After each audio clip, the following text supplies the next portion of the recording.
Oi, eu sou a Grazi e esse é o 15 Minutos com a Bíblia.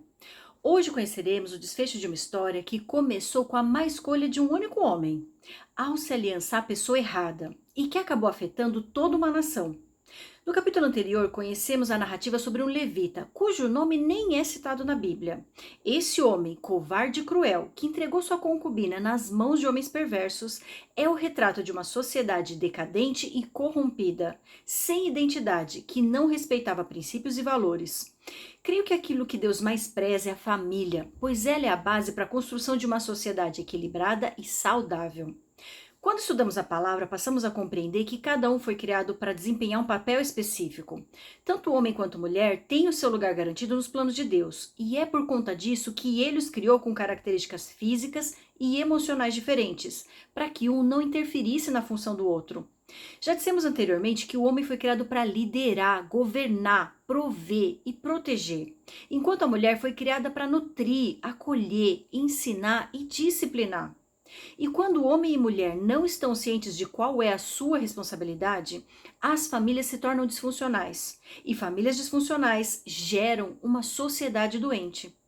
O capítulo 20 demonstra que aquilo que não é resolvido em casa, dentro do âmbito familiar, com cada membro exercendo a função que lhe cabe, acaba repercutindo na sociedade de uma maneira exponencial. Embora essa história pareça muito distante da nossa realidade, por tratar de lutas travadas num campo de batalha, creio que ela não poderia ser mais atual.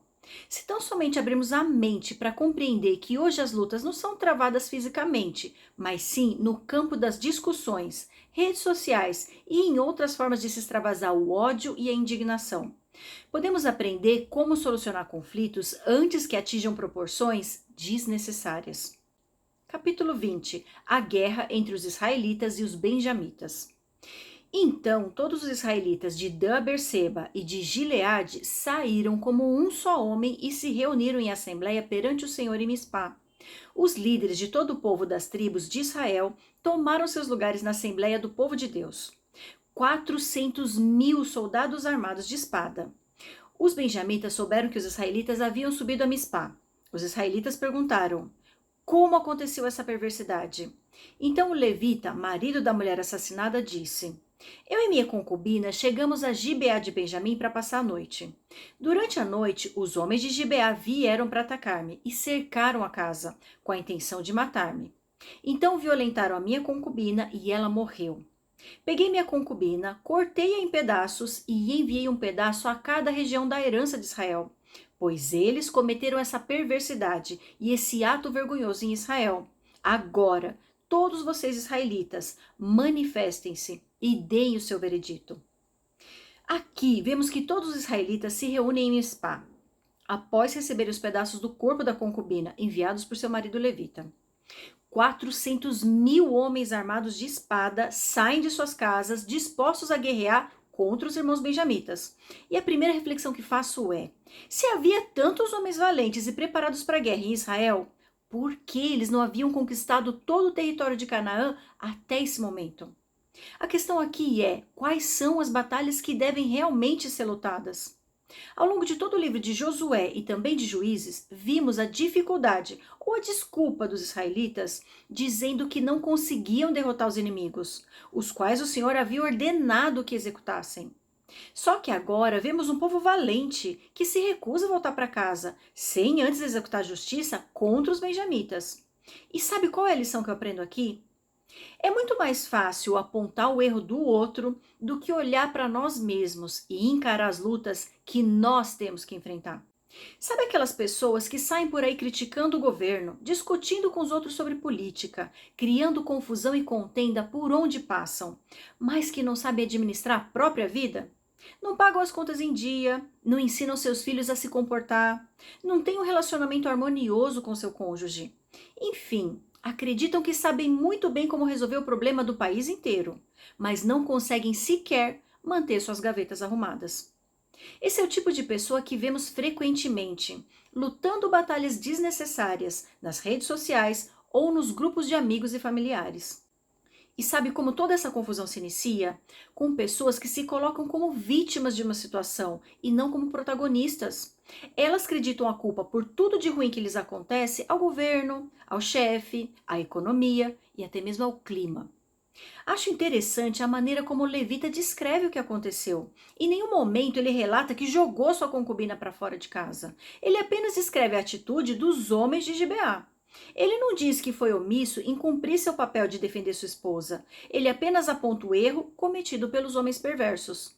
E o mais impressionante é que ele relata com naturalidade o fato de ter feito sua concubina em pedaços e envolver todo o seu povo num problema que era somente dele. Como se toda a sociedade fosse responsável por um problema que foi causado pela falta de posicionamento dele. Ele convoca toda uma nação para lutar, para solucionar algo que ele mesmo poderia ter resolvido, se tão somente tivesse sido corajoso e tivesse confiado em Deus.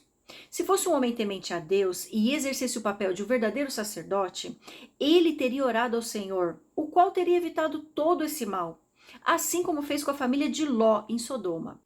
Versículo 8. Todo o povo se levantou como se fosse um só homem, dizendo: nenhum de nós irá para casa, nenhum de nós voltará para o seu lar. Mas é isso que faremos agora contra Gibeá. Separaremos por sorteio de todas as tribos de Israel, de cada 100 homens, 10, de cada 1.000 homens, 100, de cada 10.000 homens, 1.000, para conseguirem provisões para o exército poder chegar a Gibeá de Benjamim e dar a eles o que merecem por esse ato vergonhoso cometido em Israel. E todos os israelitas se ajuntaram e se uniram como um só homem contra a cidade. As tribos de Israel enviaram homens a toda a tribo de Benjamim, dizendo: o que vocês dizem dessa maldade terrível que foi cometida no meio de vocês? Agora entreguem esses canalhas de Gibeá, para que os matemos e eliminemos esse mal de Israel. Mas os benjamitas não quiseram ouvir seus irmãos israelitas.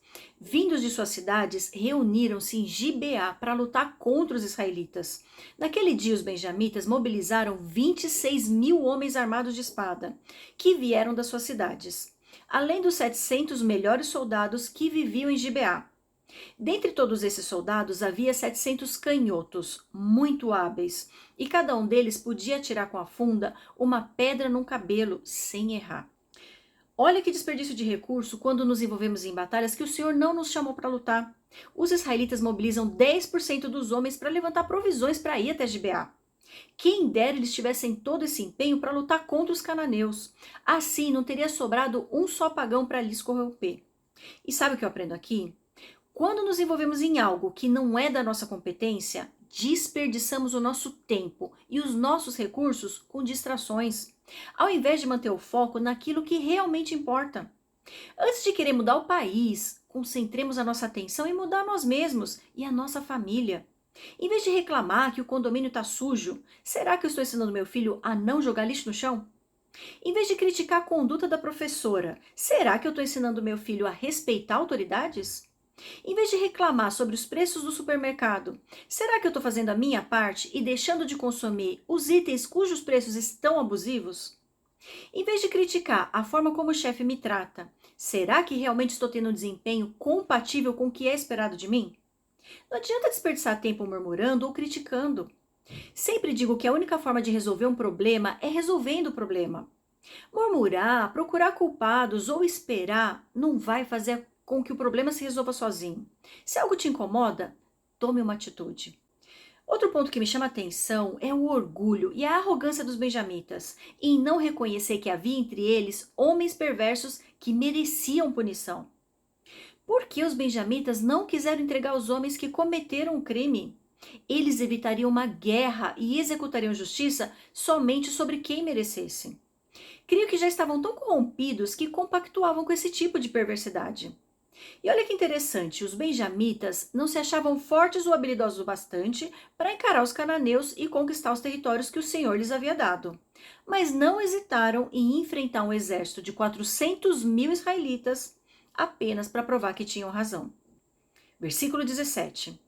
Israel, sem os de Benjamim, convocou 400.000 homens armados de espada, todos eles homens de guerra. Os israelitas subiram a Betel e consultaram a Deus. Quem de nós irá lutar primeiro contra os benjamitas? Perguntaram. O Senhor respondeu: Judá irá primeiro. Na manhã seguinte, os israelitas se levantaram e armaram acampamento perto de Gibeá. Os homens de Israel saíram para lutar com os benjamitas e tomaram posição de combate contra eles em Gibeá. Os benjamitas saíram de Gibeá e naquele dia mataram 22.000 israelitas no campo de batalha. Mas os homens de Israel procuraram animar-se uns aos outros e novamente ocuparam as mesmas posições do primeiro dia. Os israelitas subiram, choraram perante o Senhor até a tarde e consultaram o Senhor. Devemos atacar de novo os nossos irmãos benjamitas? O Senhor respondeu: Vocês devem atacar. Então os israelitas avançaram contra os benjamitas no segundo dia. Dessa vez, quando os benjamitas saíram de Gibeá para enfrentá-los, derrubaram outros 18.000 israelitas, todos eles armados de espada. Os israelitas levantam um contingente de 400.000 homens para atacar os 26.000 benjamitas. E perguntam ao Senhor quem deveria atacar primeiro. E o interessante é que toda vez que essa pergunta foi feita, Deus sempre indicou que Judá deveria ir primeiro. E sabe o que eu aprendo aqui? Quem sai na frente para lutar nossas batalhas é o leão da tribo de Judá. É o Senhor que sempre vai à frente para nos conceder a vitória. Mas você deve estar se perguntando, se Deus vai na frente e luta as nossas guerras, então por que no primeiro dia foram mortos 22.000 israelitas e no segundo mais 18.000 israelitas? Creio que o Senhor quis ensinar uma importante lição ao seu povo. Quando entramos em batalhas que o Senhor não nos chamou para lutar, não existem vencedores.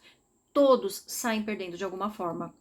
O povo não consultou primeiramente a Deus para saber se deveriam ou não lutar contra os benjamitas. Depois que já tinham tomado a decisão de guerrear contra os irmãos, eles apenas perguntam quem deveria ir primeiro. E Deus não interfere no nosso livre-arbítrio. Uma vez tomada a decisão de guerrear, a responsabilidade seria dos israelitas.